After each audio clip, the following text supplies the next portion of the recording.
Bruno, well done today. The start of a new era. How does it feel to start it with a win?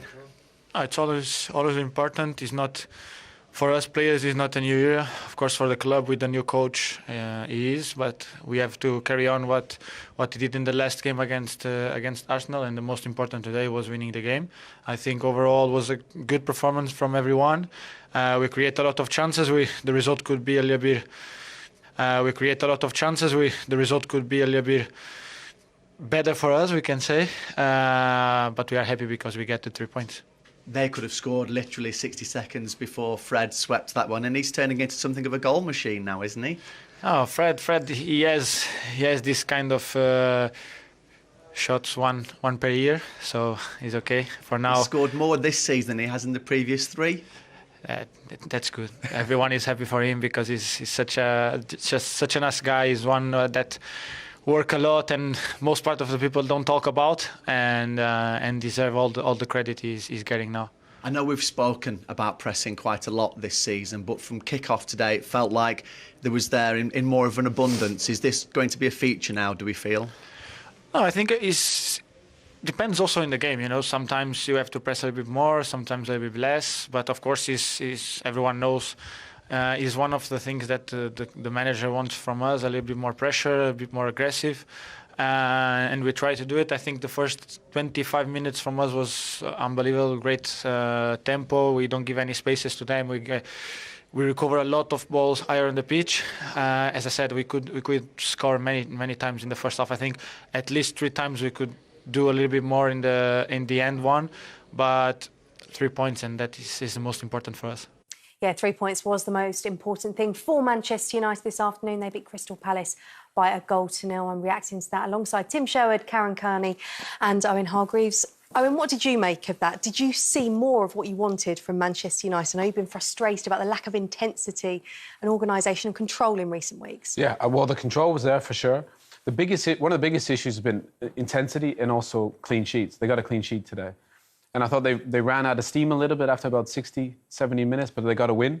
And it was clear to see how Ralf wants to play. So I thought they played a lot higher. We said before the centre-backs were kind of on the middle of the pitch, made the pitch a lot smaller, negates the fact that Cristiano Ronaldo's 36. You know, they got great width from the fullbacks. They got crosses in. So I liked what I saw, considering it's only, a couple of days in for Ralf. United, I thought they looked pretty good. So decent start for United. Positive early signs for you, Tim? Yeah, the positive is the result, really. It's paramount importance that they get 3 points, maximum points. We've talked about their run of games. They've got a fantastic run on paper. They should be beating all of the teams in the next 10 games.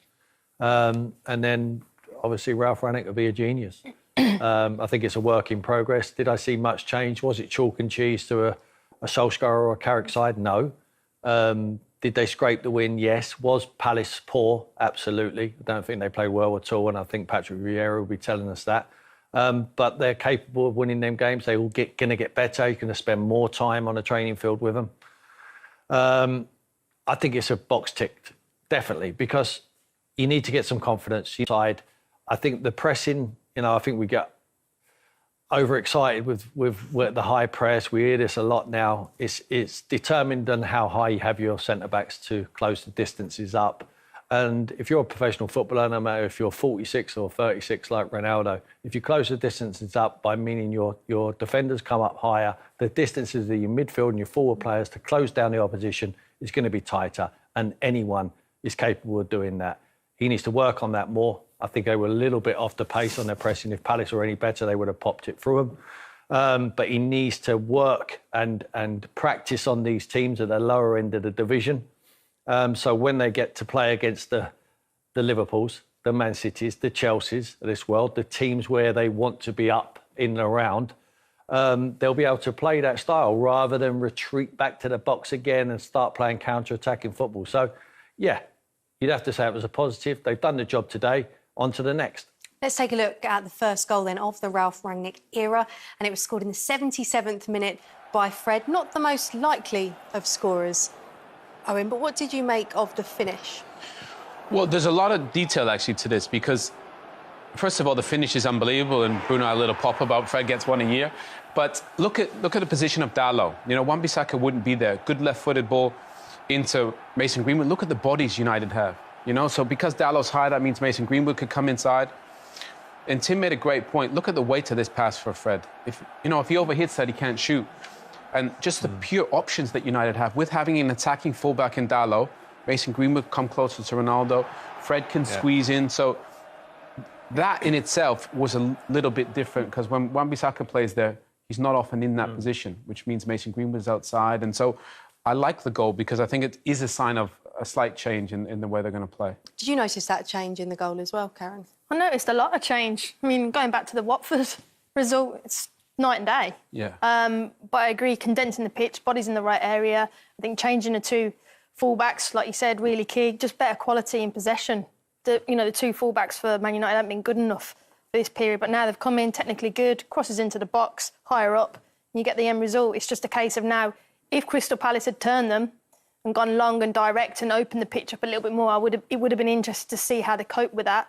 But for now, ticks, like you said, ticks so many boxes, and it's night and day from Watford to today. Welcome back to Matchday Live. We've already had 3 games in the Premier League this Sunday. We've been watching and focusing on Manchester United, who beat Crystal Palace by a 0-0 at Old Trafford in Ralf Rangnick's first game in the dugout there. And it's the start of what looks on paper like a relatively kind run of fixtures. These are the next 10 that Manchester United face. Owen Hargreaves, when you look at those fixtures, you've got to feel there's an opportunity for him to build some real momentum here.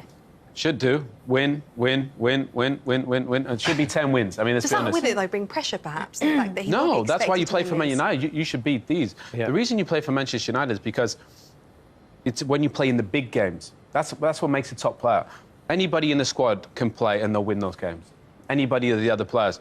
The good thing is you got Varane to come back, you got Pogba to come back. If they start keeping clean sheets in these games, which they should do, they'll build some confidence, work on that press, get a little bit fitter, and they should be in a really, really good position. When you get to February 12th, they should be flying in full of confidence.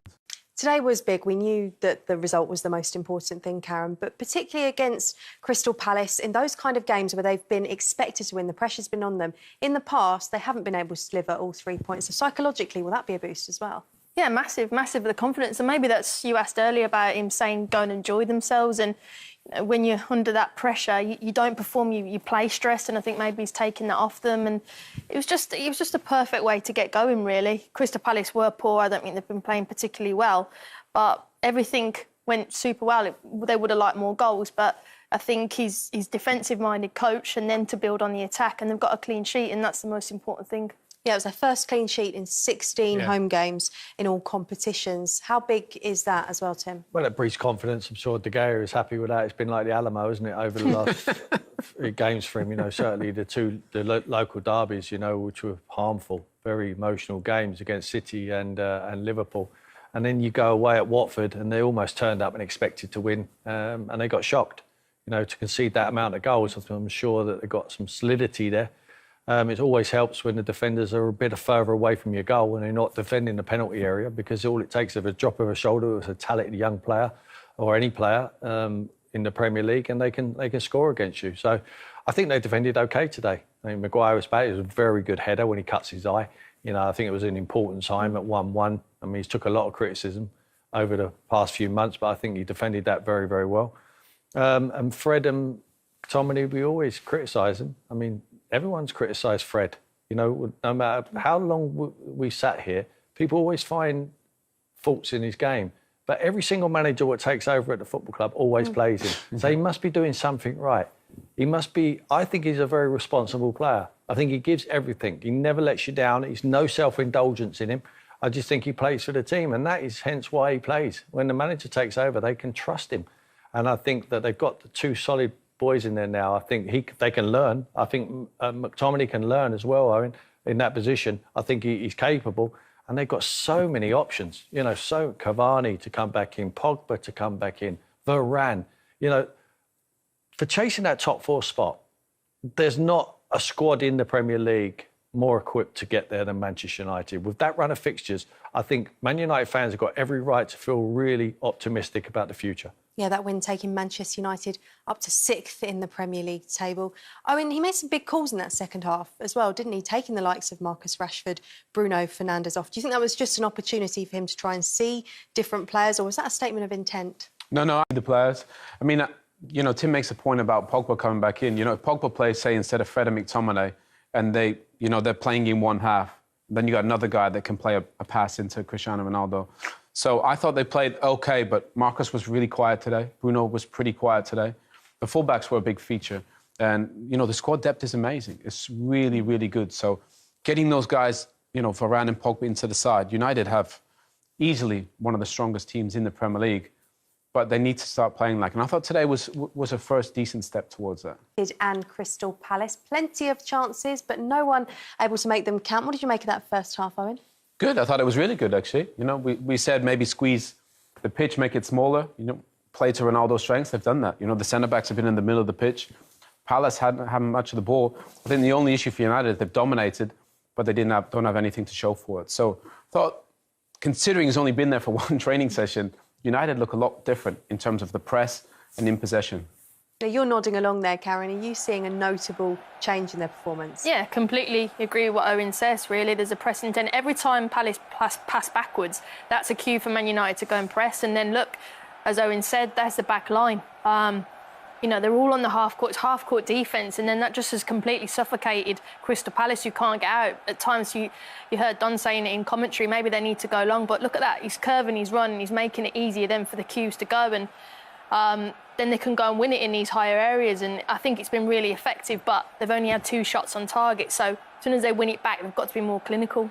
Yeah, does it look like all the players are buying into that? Has the organisation impressed you, Tim? Especially given the fact he's only had one training session with all of the players. Absolutely, that's key. He's not had long to work with it, but I think I really do believe if Palace was better in possession, they would have opened up the press. But it's a work in progress. It's not going to happen overnight, but the principles are there. I always say it's not always about formations, how they're lined up. It's about the finer detail, the principles about every formation. And I think he's told if one goes, we all go in behind. So you see them all moving at the same time.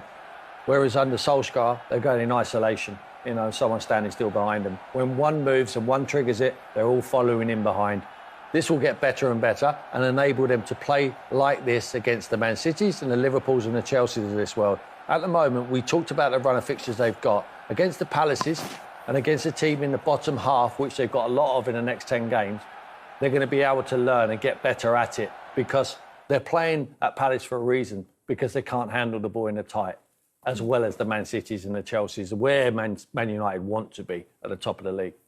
There was one yellow card that maybe was a tiny bit controversial. Let's get your guys' take on it, because Nathaniel Klein was shown a yellow card for this challenge. VAR did check it, and they said there was nothing wrong with it. It's just coming up here. We'll watch a couple of different angles of it as well.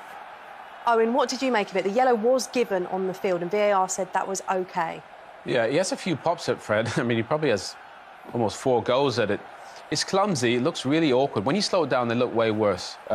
One thing I would say is the players that were right on top of it didn't put their hands up. And normally that's a sign. When it's really bad, the players know and it's red. I don't think anybody really did that. But when it's slowed down, that last one there makes it look naughty. So I think when it's slowed down and looks red, I don't think it should have been a red, no. You, Tim, were you happy? I think if they give red, then they go to VAR and it doesn't get overturned. I think the referees called it right on the day. It's just a yellow card. It was a little bit rash. Like Owen said, he had 2 or 3 goes at it, didn't he, in the end? But didn't obviously get a red card, not for me. He'd be very, very nervous, Ralf Rangnick. He's never managed anyone of the size of Manchester United. This is a huge opportunity for him and a gift of an opportunity before Christmas for him to manage Manchester United. Why has no one else wanted to take him before? Listen, I hope he does well. But there's no one been fighting for his name. He's been able to get the Man United job because no one else wanted him. No one else has had him. No one's touched him previously. And I think he is capable because I've seen what he's done to make little clubs bigger. Now, what's he going to do to this club? There's only one way. This is the biggest club in the world. There's only one way he can take this club. And that's better than where they are at the moment, but it's not where they want to be in the future. They need to be at the top of football, where they have been for a number of decades. He's got a big job to do here to be a success at Manchester United. In the short term, he's only got to take them to the top 4. Now, that should be a given. And I said, like I said before, at the top of the show, he wants this job. He doesn't want to be a consultant at Manchester United. He wants to stay at the club. Of course he does. But he can't be that man, building a little club to be a big club. He's not like that anymore. This project is not that. It's about winning and keep winning for a long period of time. It'd be interesting if he's had a conversation with Sir Alex Ferguson as well. I'd like to see the dynamics there between the two. You've got a scientist talking to someone who wants to roll his sleeves up. You know what the gaffer was like, Owen. It'll be interesting conversation to be a fly on the wall listening to Ralf Rangnick talking to Sir Alex Ferguson.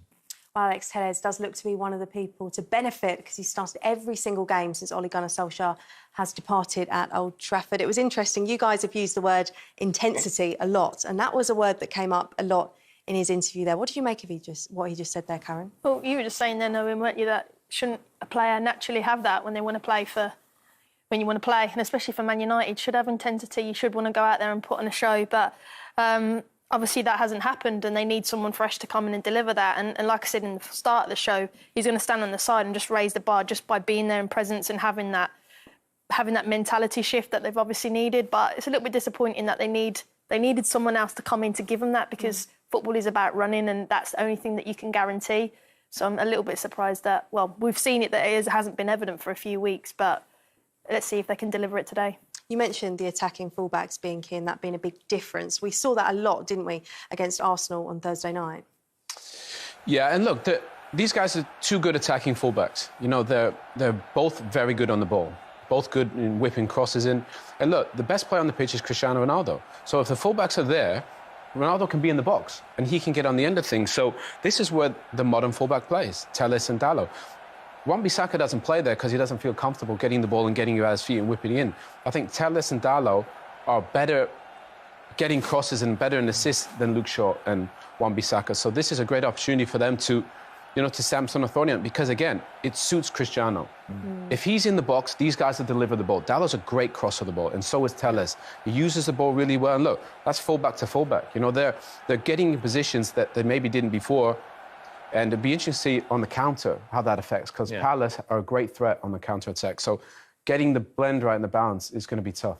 We are so used to, aren't we, seeing Luke Shaw and Aaron Wan-Bissaka in that United side. What kind of difference do you think these two players will bring? Well, these two players have got different qualities, but still good players. Like we said, they're all full internationals. I think the key to that formation there, pushing your fullbacks on and pushing them higher, you're taking the wingers of the opposition back.